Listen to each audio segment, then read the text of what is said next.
Welcome back to NewsHour. We have some big news to share with you about what's going on with that Japan nuclear crisis, plus some really important news you'll want to hear about what's happening in the atmosphere that could impact your health.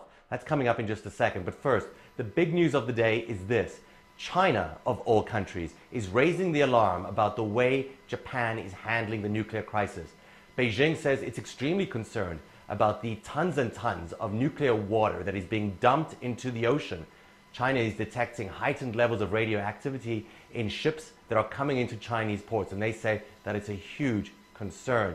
It's particularly interesting that China is the one that's raising the alarm when our own government, the White House, told the LA Times yesterday that the situation is under control and ebbing. Now, also yesterday, this really enormous earthquake that shook the country, shook Japan's northeast part, 7.1 in magnitude. We were told immediately after this quake that none of the nuclear facilities in the area had been impacted. But as it turns out, that wasn't true. Two plants, the Higashidori plant and the Onagawa plant, were both impacted. This one, the Onagawa plant was out of power for between 20 and 80 minutes. That's a long time for a nuclear plant not to have power. And it's particularly significant because if you remember what happened at Fukushima, once the power goes, the cooling goes, and then the reactor cores start to melt.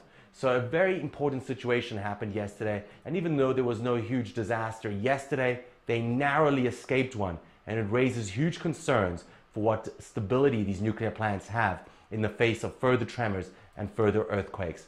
Now, take a look at these. This is the forecast for the next few days over North America, and that purple haze and that light blue haze are in fact radioactive materials that are being forced into the atmosphere, traveling across the Pacific all the way to the United States. It's why we're finding warnings now for people not to drink rainwater all along the west coast of the United States.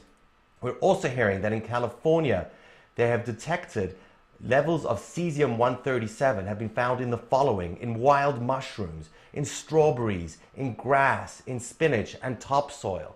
That's a lot of the food chain that's been impacted by cesium-137.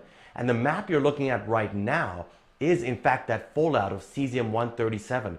Just look at this incredible image as the radioactive material leaves Japan and is spread across North America. And in fact, most of the world now has this low dose of cesium-137 in the atmosphere.